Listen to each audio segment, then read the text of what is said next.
बड़ा अच्छा पैगाम है, नए साल का पैगाम।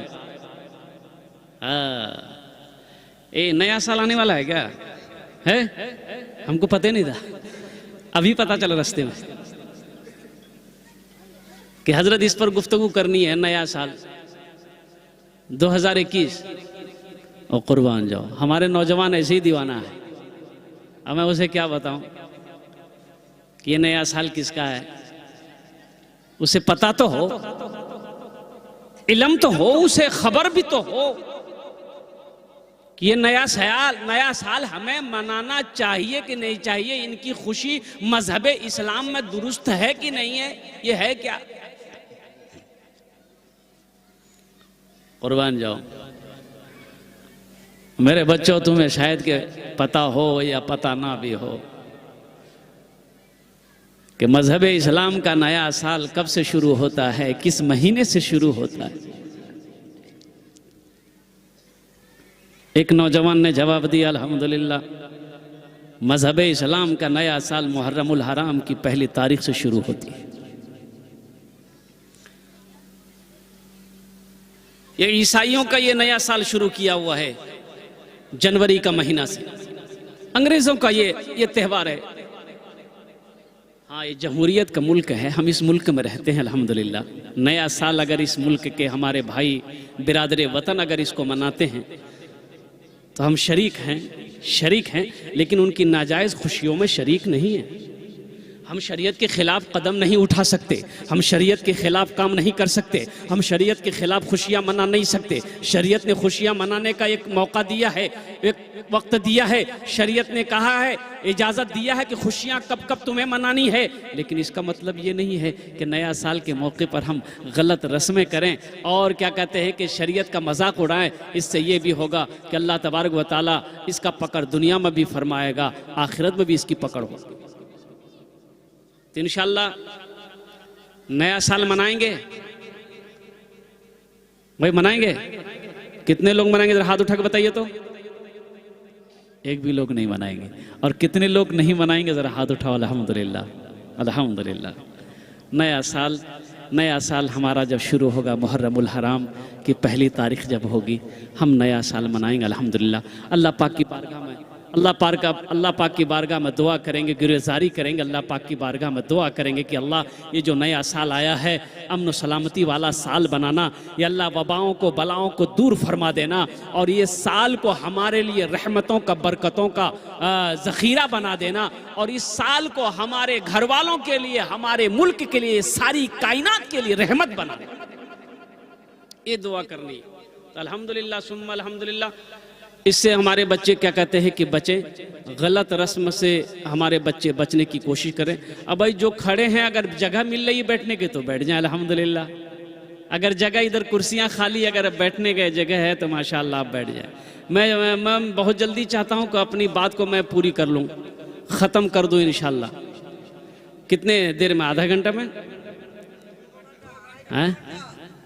अल्हम्दुलिल्लाह 2 घंटा, 3 बजे तक अल्हम्दुलिल्लाह। एक हाथी के कब्रिस्तान को बगलते आजी ने की। अल्हम्दुलिल्लाह कोशिश करूँगा, मैं देखता हूँ कि कितनी देर में गुफ्तगू कर सकता हूँ। अल्हम्दुलिल्लाह सुम्मा अल्हम्दुलिल्लाह।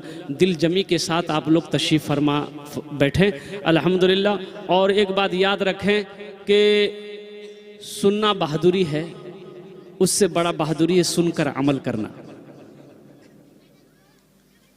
अमल करना है। अगर इस जलसे में जितने भी नौजवान, बच्चे, बूढ़े, हमारी माँ बहनें बैठी हैं, अगर जितने भी उलमा इकराम ने बयान किया है, अगर किसी ने एक ने भी अगर अमल किया तो जलसा सजाने वाले का जलसा सजाना कबूल हो गया, आने वाले का आना कबूल हो गया, और तकरीर करने वालों का तकरीर करना कबूल हो गया। एक ने भी अगर अमल कर लिया, एक नौजवान ने भी अगर अमल कर लिया, ये मस्जिद का जलसा है, अमल की नीयत से सुनना है। और जो इंसान जैसा अमल करता है अल्लाह वैसा जज़ा देता है, जो इंसान जैसा अमल करता है अल्लाह वैसा बदला देता है, और अल्लाह किसी का एहसान नहीं रखता है। और नेकियां कभी ज़ाय नहीं होती। एक बात हमेशा याद रखना है, नेकियां कभी ज़ाय नहीं होती है। एक मालिक को नौकर पर गुस्सा आया, नौकर ने कोई काम मिस्टेक हो गया, मालिक को गुस्सा बर्दाश्त नहीं हुआ, एक तमाचा नौकर को मारा है।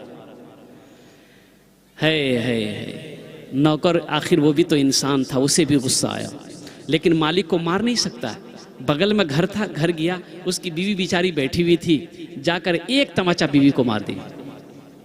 उसकी बीवी हक्का बक्का रह गई कि हमारी क्या गलती है, हमको क्या मार दिया। आखिर उसकी बीवी वो भी इंसान थी, उसको भी गुस्सा आया, तो उसका 8 साल का बेटा बैठा हुआ था, एक तमाचा खींच के बेटा को मारी। उसका बेटा, आखिर वो भी तो बच्चा था, उसे भी गुस्सा आया। एक डंडा वहीं रखा हुआ था, डंडा उठाया, बाहर घर से बाहर निकले, कुत्ता बैठा हुआ था, जाके 5-6 डंडा कुत्ता को मारा। अब ये कुत्ता क्या करेगा, कुत्ते को भी गुस्सा आया, कुत्ता भागा रोड की तरफ, देखा वही मालिक जो नौकर को मारा था वो ऑफिस से बाहर निकलकर रोड पर खड़ा होकर फोन से बात कर रहा था। ये कुत्ता जाकर उसी को काट लिया। भला करो तो भला पाओगे, बुरा करो तो बुरा मिले। एक हाथ से करो तो अपना दूजे हाथ से पाओगे, दूजे हाथ से पाओगे। क्या लेकर आए हो बंदे, क्या लेकर के जाओगे। करो इबादत तुम उस रब की, वरना कल पछताओगे, वरना कल पछताओगे। अच्छा लगा तो सुभान अल्लाह कौन हम बोलेंगे? अल्हम्दुलिल्लाह। जो इंसान जैसा अमल करेगा अल्लाह वैसा जजा देगा, अल्लाह वैसा बदला देगा। तो अमल की नीयत से सुननी है कि इंशाअल्लाह हम जो भी सुनेंगे इंशाअल्लाह अमल करेंगे। जरा हाथ उठाकर बताएं इंशाअल्लाह हम अमल करेंगे। अल्लाह हम सबके हाथ उठाने को कबूल फरमाए। एक दादा पोता दरिया पार करके जलसा सुनने आता था, नदी पार करके आता था, और नदी में ज्यादा पानी नहीं था, इतना पानी था, नदी पार करके आता था दादा पोता। तो हजरत मसला बता रहे थे सतरे औरत के बारे में कि मर्द को घुटने से कपड़ा उठाना हराम है, ये सतरे औरत है मर्द का। दादा पोता दोनों जलसा सुना, तकरीरें सुनी, जलसा खत्म हो गया, दुआ हो गई। अब दोनों नदी पार किए, आगे आगे दादा है, पीछे पीछे पोता है। जब दरिया पार कर चुके तो दादा की नजर पड़ी पोते की लुंगी पर, देखा कि लुंगी भिगा दिया। तो उससे पूछा लुंगी कहाँ भिगाया रे? बोला हजरत तकरीर किए सुने नहीं कहा कि सतरे औरत है ये, मर्द के लिए घुटने से ऊपर कपड़ा उठाना भी हराम है। बोला ओ तुम मौलवी के चक्कर में आ गया। हमको देखो, हम 20 साल से दरिया उस पार जलसा सुनने जाता है, हम जो सुनते हैं उधरे छोड़ देते, इधर नहीं लाते। तुम हमको देखा ना, हम लुंगी खोले सर में बांध लिए पार हो गए हम। भाई फायदा हुआ, वही जलसा सुन के फायदा हुआ।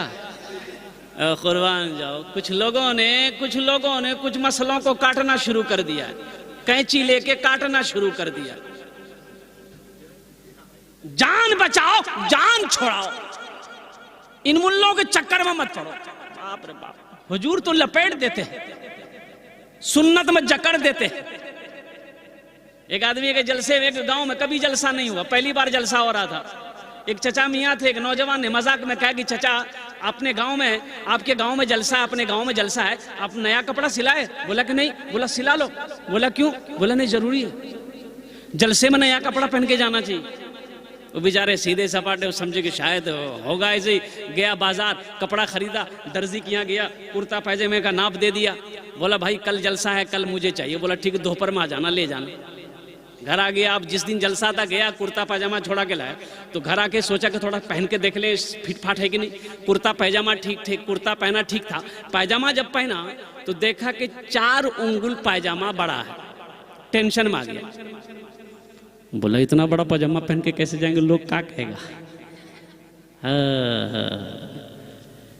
बोला अच्छा ठीक है, बीवी घर में है, हाँ मुन्नी की माँ को बोलेंगे, वो काट देगी, सिलाई कर देगी। बीवी को बुलाया, ओ मुन्नी की माँ इधर आ जा, मुझे रात में जलसे में जाना है, ये पैजामा दर्जी 4 उंगल बड़ा सी दिया है, काट दो, सिलाई कर दो। तो बीवी बोली आपको तो कोई काम है नहीं, खाते हैं सोते हैं, घर में कितना काम पड़ा, वहां टांग दिए, वो किल में लगा दिए, हमको जब फुर्सत मिलेगी हम काट के सील देंगे। बोले इससे नहीं होगा। बेटी को बुलाया, ओ बेटी फातिमा मुझे जलसे में रात में जाना है, ये पायजामा 4 उंगल बड़ा है, जरा काट कर सिलाई कर दो। तो बेटी बोली कि अब्बा बस आधे घंटे की बात है, आप वहाँ लगा दीजिए किल में और आधे घंटे के बाद फुर्सत मिलेगी हम कर देंगे। बोला इससे भी नहीं होगा। बहू से बोला तो बहू बोली कि समझा दी कि अब्बा आप इतना परेशान क्यों हो रहे हैं, अब खाना खा के सो जाइए, रात में आपको जगना है, और जब जग के उठेंगे पायजामा आपका रेडी रहेगा, हमको भी थोड़ा काम है, काम कर लें। बेचारा मजबूर होकर पायजामा को वहीं पर कील में लगा दिया, खाना खाया, सो गया। ठीक 3 बजे उसकी बीवी को याद आया, हाँ लड्डू का अब्बा जलसा में जाएगा, क्या नाम नहीं है, एक से एक नाम है, एक से एक नाम है। यही तो मैं कहता हूं मेरे बच्चों, दीन सीखो, दीन सीखो, दीन सीखो। कब सीखोगे, कब सीखोगे? आज हम कहाँ हैं? यही तो मैं कहता हूं, कहाँ गए वो नौजवान, अगले जमाने वाले, कैसर और किसरा की गर्दनें झुकाने वाले, खुद ना खाते थे औरों को खिला देते थे, ऐसे थे मोहम्मद के घराने वाले। कहाँ गए वो नौजवान जो रातों की तारीकी में उठकर रो रो कर अपने रूठे हुए रब को मनाता था? कहाँ गए वो नौजवान? आज तो मोबाइल से फुर्सत नहीं है, फेसबुक से फुर्सत नहीं है, व्हाट्सएप से फुर्सत नहीं है हमें। क्यों तुम भूल गए कि मौत मेरे पीछे खड़ी है? क्या तुमने देखा नहीं कितने नौजवान, हमारे जैसे जैसे नौजवान कितने चले गए? क्या तुमने देखा नहीं अपनी नजरों से? इस कंधे ने ना जाने कितने नौजवान को कब्रिस्तान पहुंचाया। क्या को तुम्हें खबर नहीं है? एक दिन आएगा इसी तरीके से लोग मुझे भी कब्र कर कंधे पर चढ़ा करके कब्रिस्तान पहुंचाएगा। वो घर पहुंचाएगा जिस घर में ना कोई दरवाजा है ना कोई खिड़की है, वहां चीखो पुकार को सुनने वाला कोई नहीं है। कुर्बान जाओ। इसलिए नौजवानों, ये व्हाट्सएप और फेसबुक का चक्कर को छोड़ो और उस वहदहू ला शरीक की मोहब्बत को अपने दिल में बसाओ, जिसके कटघरे में हमें और तुम्हें सबको खड़ा होना।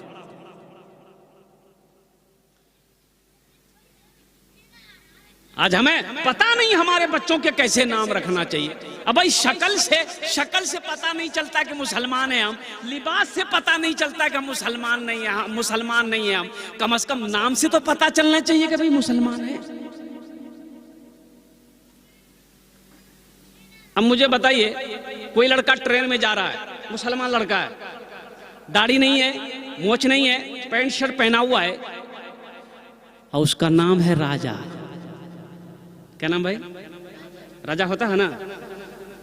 उसमें भी राजा होता है, उसमें होता राजा। अच्छा, बाप का नाम टिंकू, उधर भी टिंकू है। अच्छा, कोई हादसा हो गया, खुदा न खास्ता मौत हो गई उस नौजवान की, पुलिस आएगी, बोला भाई मरने वाले को कोई पहचानता? बोली नहीं पहचानता, ये कहीं से आया, ये ट्रेन में था, ये मौत हो गई इसकी, डेड बॉडी को नीचे उतारो, शनाख्त करो ये मरने वाला लड़का कौन है, आइडेंटिटी कार्ड निकालो। आधार कार्ड निकाला गया, आधार कार्ड में लिखा हुआ है नाम है राजा, बाप का नाम है टिंकू। तो पुलिसों वाला परेशान हो जाएगा कि ये इधर का है कि उधर का है। बोला परेशान होगा कि नहीं होगा? भाई समझ में आएगी। और कुर्बान जब समझ में नहीं आएगी तब ये उपाय है समझने का। अब वो उपाय हम बताएंगे नहीं क्या।